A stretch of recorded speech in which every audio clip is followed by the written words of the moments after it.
For more on how Ukraine is marking this grim milestone, we'll be joined shortly by Gulliver Cragg, our correspondent in Kyiv. But first, let's bring in Deputy Inna Sovsun from the Ukrainian opposition party Golos.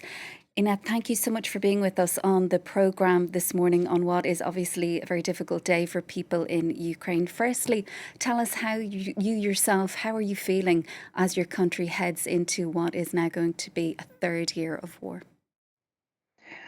Well, I think the major response would be I'm feeling very tired because this has been dragging for 2 years now. And living under war is terrifying in itself for everybody. It is more difficult for me probably because my partner is on the front line from day one of this war. So I constantly live with this fear in my heart if he is okay, if he is not wounded, if he's all right. So living through that is just terrifying. And of course, I think the major feeling, if you ask me personally, would be that of feeling tired. However, also feeling hopeful because I was thinking early this morning that 2 years ago exactly, all the news around the world were Kyiv is going to fall. That was the major headline everywhere, but we proved that we haven't fallen. We are still standing.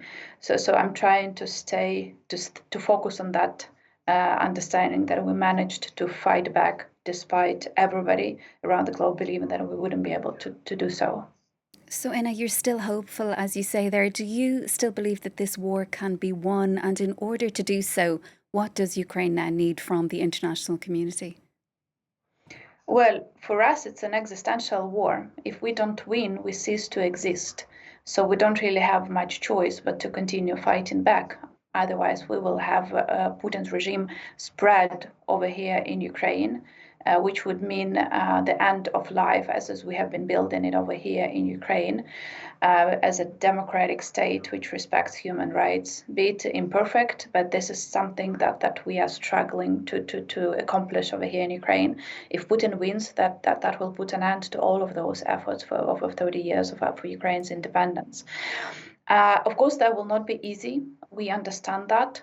But just like in World War II, when Western European countries were relying on support from across the Atlantic, from the United States, now exactly is the same situation where those countries who share the same values, who share the same ideas, who believe in democracy, who believe that a tyrant should not rule Europe and the globe, those countries should stand together and support those who are fighting against autocratic regimes.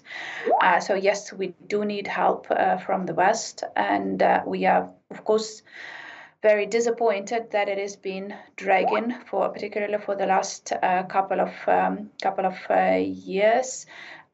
months. Sorry, but we are really hoping that Americans will at the end do what they did in World War II and will supply the weapons that they have promised to deliver to Ukraine, and that will of course get us closer to winning in this terrible war.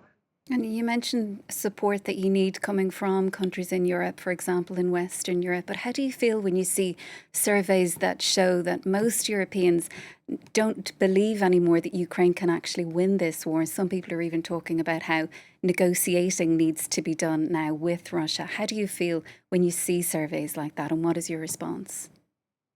Well, as you can imagine, I feel disappointed, and I feel that people should just try to think back 70 years ago.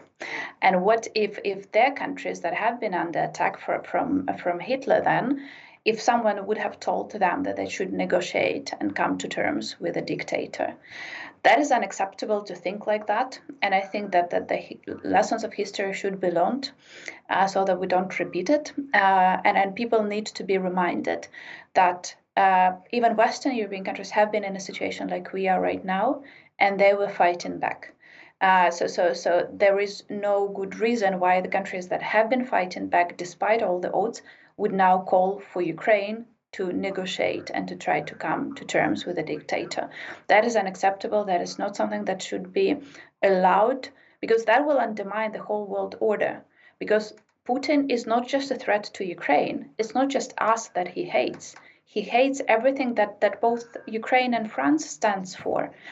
He wants to undermine democracy as an idea, not just in Ukraine. He wants to undermine democracy in France, in Germany, in the UK, in the United States, everywhere across the globe, just because he hates the very idea of this. So this is what people need to be reminded of: is that he's fighting the military war in Ukraine, but he's fighting the hybrid war on your territory as well, and he shouldn't be allowed to do so. And finally, Anna, you're of course an opposition deputy. The country was firmly behind President Zelensky at the start of the war. Is there now a sense that wartime criticism is perhaps more acceptable? Is internal politics taking up more space? Well, of course, the situation has changed over the last 2 years, but it doesn't mean that we share any different goals. Be me from the opposition or people from the government parties, we still share the same idea, and we still stay united on issues that are of existential importance to us here in Ukraine. We still understand that we need to be fighting. We still understand that victory is the only option for us. We still work harder, be it from opposition or the government parties, to advocate for support to Ukraine on the globe. So no, I don't see any major differences on the major issues. Are there some differences on smaller issues? Yes, of course there are. But we're still living under existential threat. We understand what the important things are, regardless of the parties that we belong to. Inna, thank you so much for your time on the programme this morning. That's Deputy Inna Sovsun from the opposition Golos party in Ukraine.